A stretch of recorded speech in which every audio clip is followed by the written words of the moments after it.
etcétera, y el valor ético es la piedra angular que tiene la masonería, ¿no es cierto? Claro, claro. Entonces, con eso nosotros decimos que si somos mejores hombres, vamos a ser mejores ciudadanos, y como mejores ciudadanos trataremos de mejorar la calidad de vida política de los países. Por eso decimos, menuda tarea tiene la masonería, ¿no? Claro, difícil. Así que bueno.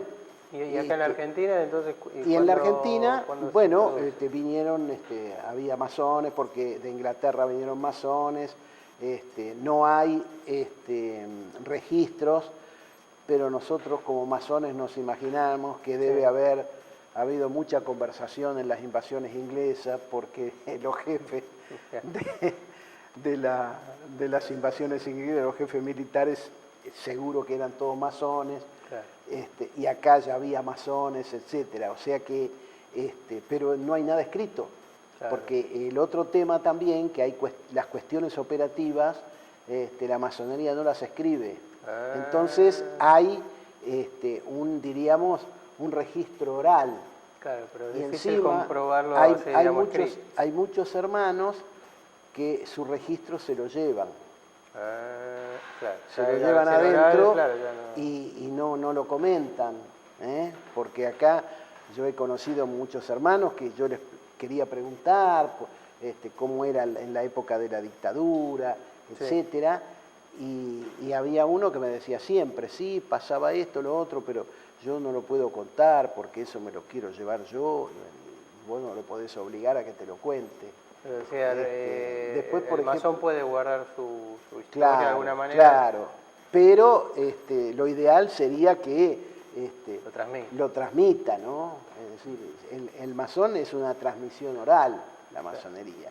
Ahora, y después, bueno, se habla sobre lo que es el comienzo de la Argentina o de la liberación de los pueblos. Exactamente, de América, digamos. De la liberación de los pueblos de América, en la Revolución de Mayo ya están los próceres que también en la primera junta de gobierno la mayoría eran todos masones. Claro. Creo que había uno solo que no era masón. Bueno, y después siguieron trabajando hasta que así en forma dispersa, porque había logias que dependían de Inglaterra, otras logias dependían de Francia, otras logias dependían del Comitato Masónico Italiano, etcétera, de distintos lugares. Y claro, y después luego, como este es un país de inmigración, y mucho más en el siglo XIX, claro. En 1857 se organiza lo que hoy tenemos como Gran Logia de la Argentina de Libres y Aceptados Masones. Se funda oficialmente, la fundación es la fundación con las 7 primeras logias. ¿Y ahí quiénes aparecen como figuras? Y ahí es donde estaba el doctor Valencia y el doctor Roque Pérez, que fue el primer gran maestro, que es el que está... Allá tenemos la foto del cuadro más chico en la pared, es una foto familiar, vinieron familiares y nos regalaron esa foto.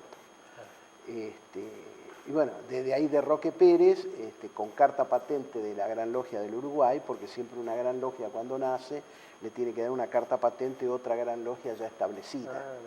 Y bueno, la Gran Logia de Brasil ya estaba establecida en 1852, más o menos. En 1856 le dio la carta patente a Uruguay, y en 1857 Uruguay nos da la carta patente de nosotros, y después en 1862 se le da la carta patente a Chile. ¿Cómo va aprendiendo la persona, si se puede explicar? Es decir, cuando uno entra tiene un maestro más experimentado que lo va guiando, ¿no es cierto?, con distintas lecturas, etcétera. Y bueno, y los símbolos se van interpretando, por ejemplo, los símbolos más comunes, como yo le decía, bueno, si la escuadra se habla de la rectitud, entonces, bueno, trabajemos sobre la rectitud. Claro, entonces, se muestra la escuadra, se muestra el compás. Ahí está. Bueno, y así se va empezando a trabajar. Y después se siguen trabajando de temas.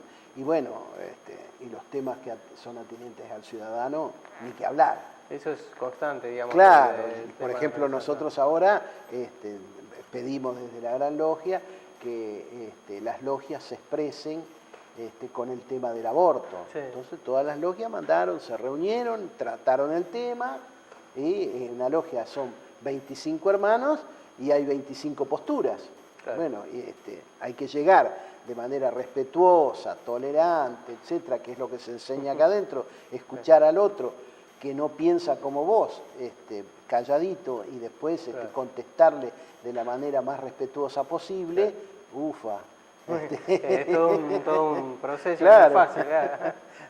Ahora después van a la Cámara de Diputados y se desquitan. ¿Han llegado a alguna conclusión en referente al aborto o todavía es algo que lo están elaborando? Sí, mayoritariamente los hermanos están con la despenalización. Con Teodoro Roca y otros hermanos se trabajó para la reforma universitaria, es decir, en 1918 para abrir esa universidad muy ilustrada, muy conservadora, y abrirla al pueblo para que los hijos de inmigrantes, los hijos de obreros, pudieran llegar a la universidad. Y después seguimos trabajando hasta en el Congreso Pedagógico. Yo ya estaba acá en la masonería, sí. Me acuerdo que en el Congreso Pedagógico que hizo el doctor Alfonsín en su presidencia, sí, en 1987, la masonería también estuvo presente, pero allí los sectores católicos estaban muy bien preparados, ¿no? Pero la masonería estuvo presente.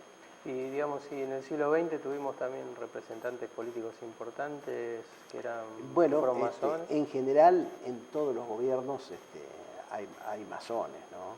Porque es una pregunta recurrente esta, si en este gobierno hay masones en el anterior, en el anteanterior y siempre, porque a la masonería entra en nombre de todos los partidos políticos. ¿Qué hay que tener para ser masón? Digamos, ¿qué es lo que a uno lo lleva a ser masón y a poder ingresar en una logia? Bueno, yo creo que a todo ser humano le mueve un impulso constructor de su interior, ¿no es cierto? Y la masonería lo que hace es eso, construir al ciudadano. Es una formadora, una construcción de ciudadanía, ¿no es cierto? Como decimos, dotando al ser humano de valores, de virtudes, etc. Entonces hay mucha gente que se siente atraída y se acerca a la masonería.